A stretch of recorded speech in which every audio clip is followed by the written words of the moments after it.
Well, hello ladies and gentlemen, and a very warm welcome to Ian's Adventures on this occasion here in the great outdoors. Please enjoy the channel, take it for what it is. Sometimes there's a lot of videos goes on in a short period of time, and sometimes there's a gap, so it gives you time to catch up. Alright, on this channel you're going to get wild camps, you're going to get equipment reviews, gear that I've made myself, things that I've made myself like bowls and cups and spoons. You're going to get different bits of gear. You're going to get stealth camping, but also bushcraft camping. So please enjoy the channel. Remember to like, share and subscribe. And if you get the chance, hit the bell below. Alright, so when I put any new content on, it'll ding up on your phone or whatever it is that you're using. Thank you very much for stopping by. See you in a bit. Thank you very much. Well, hello ladies and gentlemen. We've just made this bowl, and I'll bring it in and show you that finished item in a minute.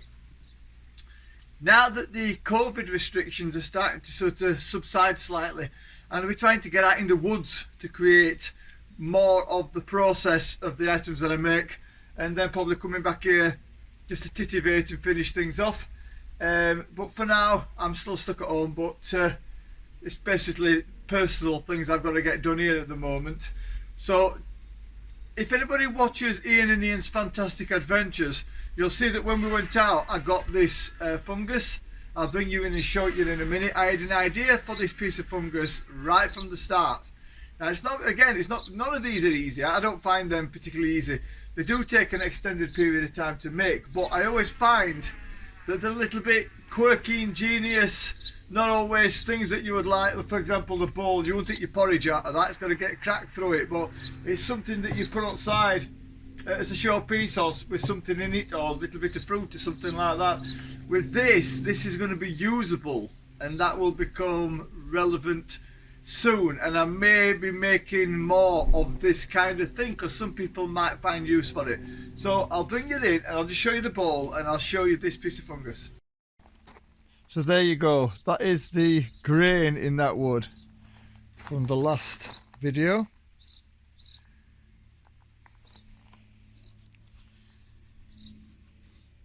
So you can see that crack comes from there all the way through, and I've left it like that purposely so that you can actually see inside the crack, so you get that earthy sort of effect from that bowl, that burl.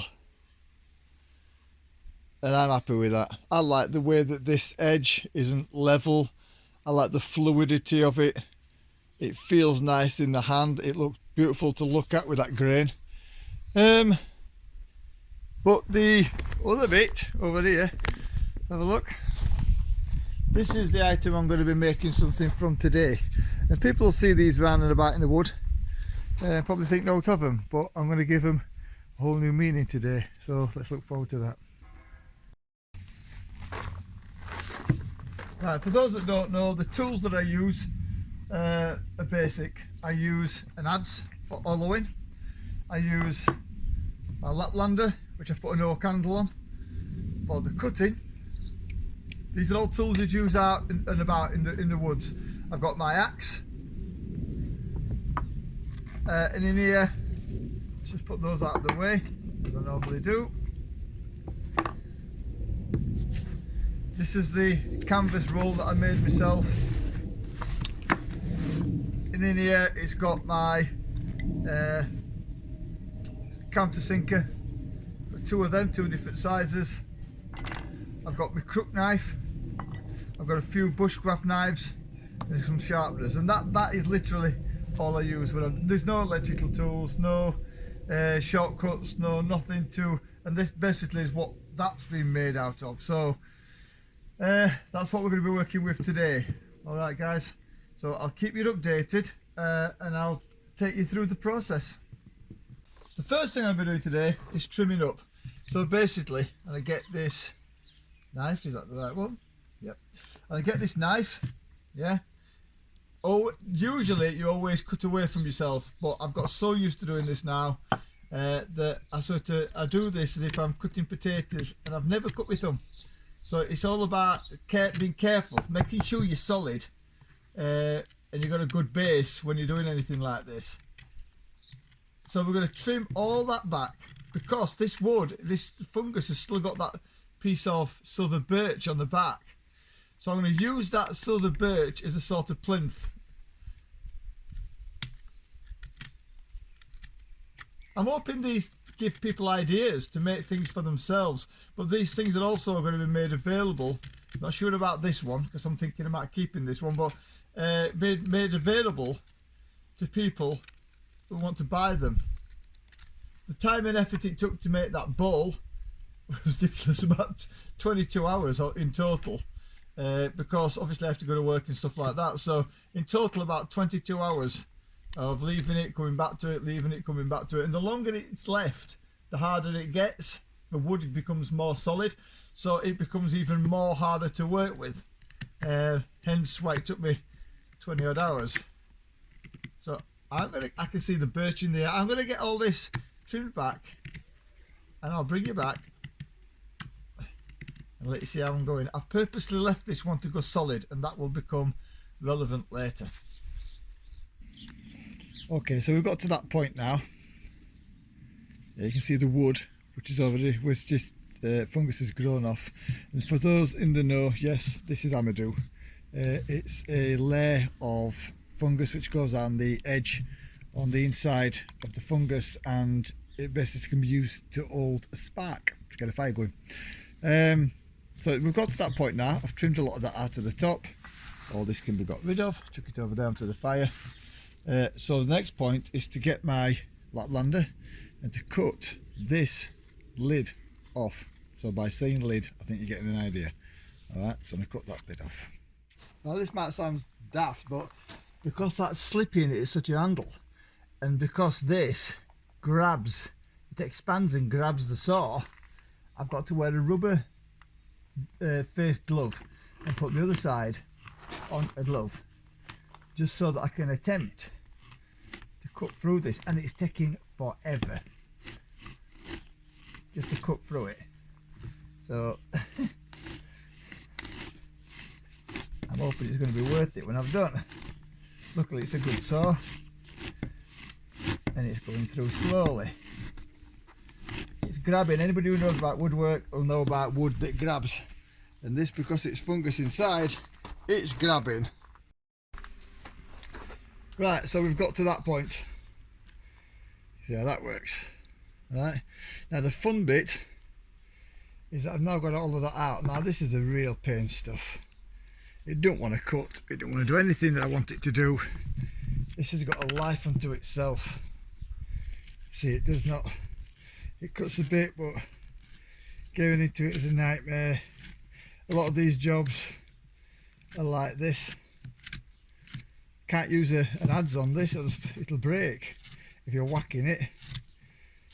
I'll try the adze, but just playing it safe. I've got to hollow all this out all the way back to the skin on the side. Same with the top, it's going to have to be hollowed out to the skin on top, and then we move on to the next level. With these jobs, it's all time. It takes time. I appear to have come up with a method, so basically cut into it. I'm hoping you can see this. Can you? No, you can you? Yeah. You push your knife in and then turn, and it gets it. So rather than trying to slice, which I can do now because I've got into it, it's best to just put it in and twist. So just an heads up to you guys if you decide to have a go at this. So in fact what we're doing, we've got this fungus, yeah, and we're hollowing the fungus out. So hopefully now you can see where this is going. So I'm going all the way down into the bottom there now. Just working on that bottom bit. Careful you don't have a foot bottom, stick it in your finger.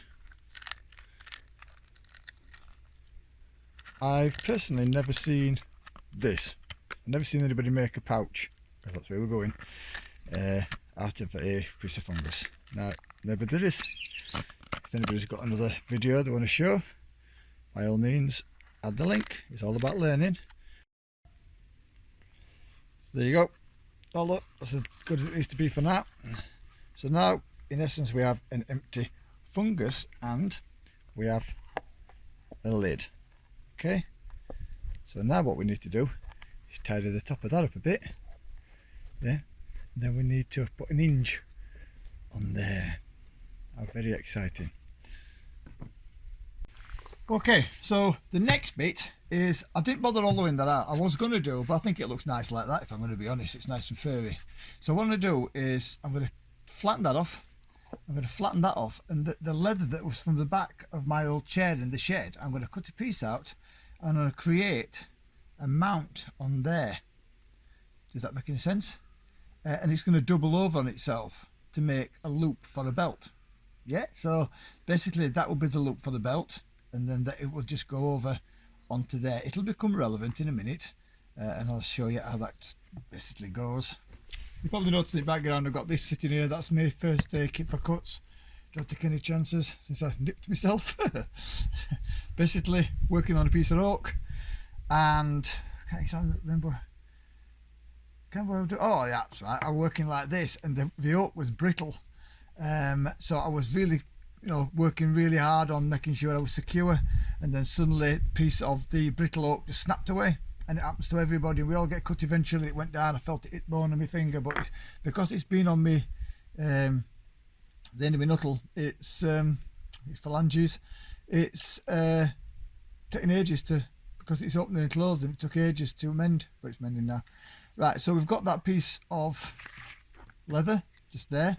So if you can see that goes on to there, and it's got that, it overlaps. So once this is one of the only times I sort of glue anything, and I'm making sure it's that porous side of the leather. Again, this is leather from the back of my sofa that I had.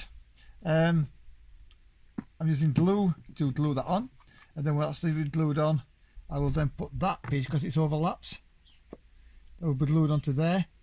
And okay, so while that's drying, I'm going to sharpen my knives, and all I'm going to use is my strop, and if I've got any burrs I can use my the file. So nice and easy. I ain't seen any burrs because I'm really careful. You can just get them sometimes if you get something nasty in your wood. Right, considering it came off a silver birch tree, I've got a little silver birch stick here, and what I'm going to do is I'm going to cut into this, and I'm going to shape out a little toddle so I can use this silver birch bark here. This is the inside of the silver birch bark, which I've had now for 4 years. Yeah, and it's tough, and I'm going to basically make a loop. I'm going to make a toddle so that the loop can go over the toddle, and it'll hold the container closed. So that's the next bit.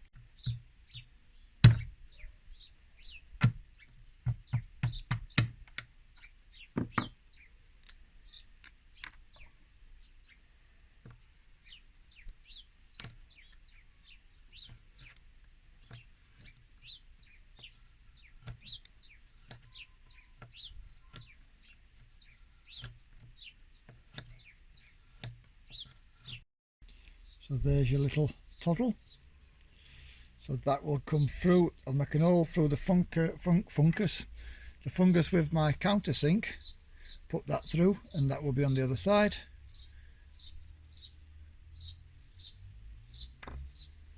That little toddle is on there. It's going to have a piece coming out of there, which will go around that. You'll be able to latch it.